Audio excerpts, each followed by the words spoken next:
Good morning fourth class. बेटा मैंने आप लोगों को हिंदी रीडर में पार्ट 6 पढ़ाया था, जो था हमारा पर्वत कहता शीश उठाकर, है ना। ये कविता थी और इसके कवि कौन है? सोहनलाल द्विवेदी। ठीक है, सोहनलाल द्विवेदी जी ने ये कविता लिखी है और इस कविता के माध्यम से वो हमें बताना चाह रहे हैं कि हमें अपने प्रकृति से हम लोग क्या क्या सीख सकते हैं, है ना। हमारी जो प्रकृति है वो हमें क्या क्या सिखाती है। तो देखो, पर्वत कहता शीश उठाकर तुम भी ऊंचे बन जाओ, सागर कहता है लहरा कर मन में गहराई लाओ। ठीक है, तो पर्वत क्या कहता है कि अपना सिर उठाकर तुम भी ऊंचे बन जाओ, है ना। ऐसे कर्म करो जिससे आप सिर उठाकर चल सको, आपको अपना सिर ना झुकाना पड़े और अपना सिर उठाकर तुम भी ऊंचे बन जाओ। जैसे पर्वत अपना सिर उठाकर अडिग रहता है, ठीक उसी तरह आप लोग भी अपना सिर उठाकर ऊंचे बन जाओ। साथ ही साथ सागर लहराकर क्या कहता है? सागर लहराकर हमें कहता है कि अपने भी मन में गहराई लाओ, है ना।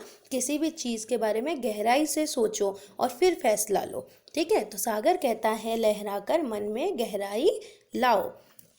समझ रहे हो क्या कहती है? उठ उठ गिर गिर तरल तरंग।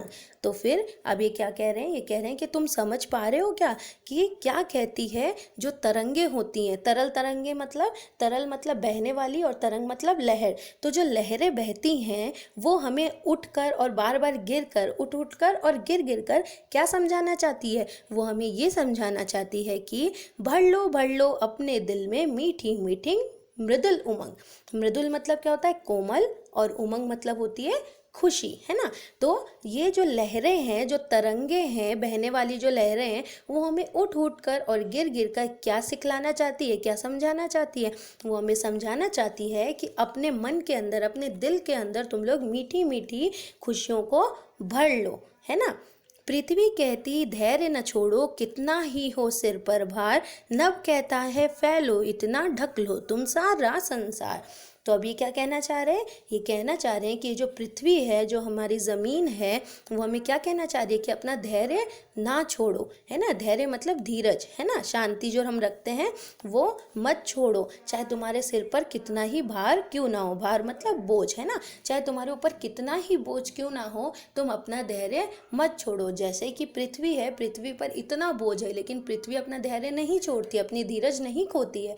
ठीक उसी तरह चाहे हमारे ऊपर कितना भी बोझ क्यों ना हो, हमें भी अपना धैर्य नहीं खोना चाहिए। तो हम पृथ्वी से धैर्य ना खोना सीखते हैं। नभ कहता है, नभ मतलब क्या होता है? नभ मतलब है आसमान।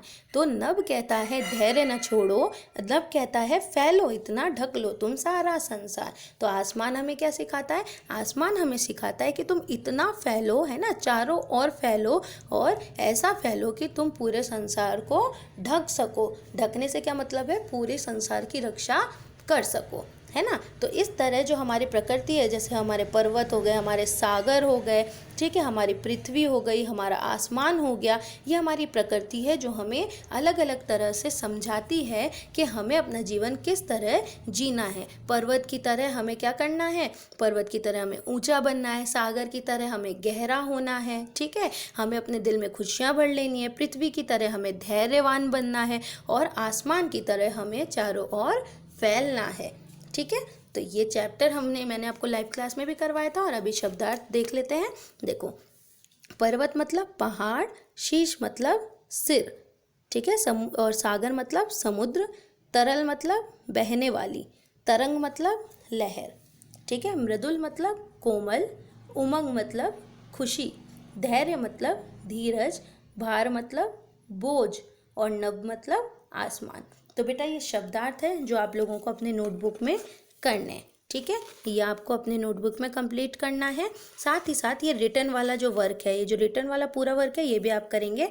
देखो इसमें क्या है? इसमें लिखा है कविता की पंक्तियां पूरी कीजिए, ठीक है। पृथ्वी कहती डैश डैश भार, तो हमने लिखा पृथ्वी कहती धैर्य न छोड़ो कितना ही हो सिर पर भार। फिर नभ डैश डैश संसार, तो नभ कहता है फैलो इतना ढक लो तुम सारा संसार। तो ये हमने पंक्ति पूरी कर दी। फिर देखिए सही गलत, ये सही गलत भी आपको अपने नोटबुक में करना है।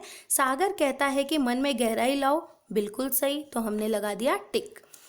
पर्वत हमें खुश रहने की सीख देता है, गलत, पर्वत हमें खुश रहने की नहीं, अपना शीश उठा कर रहने की सीख देता है। थर्ड है पृथ्वी हमें धैर्य रखने को कहती है, बिल्कुल सही, तो हमने राइट कर दिया। हमें सिर पर भार रखना चाहिए? बिल्कुल नहीं रखना चाहिए। पृथ्वी हमें कहती है कि हमें सिर पर भार नहीं रखना चाहिए, तो ये रॉन्ग है। ठीक है, शब्दार्थ करेंगे, ये पंक्ति पूरी करेंगे, सही गलत करेंगे। अब देखो प्रश्न उत्तर, ये आपको यहाँ तक का वर्क कंप्लीट करना है। ठीक है, देखो सागर में उठती तरंगे हमें क्या सिखलाती है? तो हमने आंसर दिया, सागर में उठती तरंगे हमें दिल में गहराई लाना और खुशियाँ भर लेना सिखलाती है। ठीक है, हमें अपने दिल में गहराई लाना है, साथ ही साथ अपने दिल को खुशियों से भर लेना है। सेकंड है, पृथ्वी से हम क्या सीख सकते हैं? पृथ्वी से हम धैर्य रखना सीख सकते हैं। थर्ड है, आकाश से हमें क्या शिक्षा मिलती है, क्या सीख मिलती है? आकाश से हमें चारों ओर फैलने की सीख मिलती है। ठीक है, तो आप ये चैप्टर खुद से रीडिंग करेंगे, इसको समझेंगे और उसके बाद आप नोटबुक में एज अ होमवर्क ये शब्दार्थ, ये पंक्ति पूरी करेंगे, ये सही गलत करेंगे और एट लास्ट ये प्रश्न उत्तर कंप्लीट करेंगे। यहाँ तक का वर्क कंप्लीट करके आप इसको लर्न भी कर लेना। वैसे तो मैंने आपको 2 बार समझा दिया, आपको समझ आ गया होगा, फिर भी अगर समझ नहीं आया हो तो आप मुझसे पूछ लेना, मैं आपको और समझा दूँगी। ठीक है बेटा, तो ये अपना वर्क कंप्लीट कर लीजिएगा, लर्न कीजिएगा। मिलेंगे अपने नेक्स्ट क्लास में, अपना ध्यान रखिए। ठीक है, और काम जो आपको वर्क होमवर्क मिल रहा है वो कंप्लीट करते रहिए। बाय।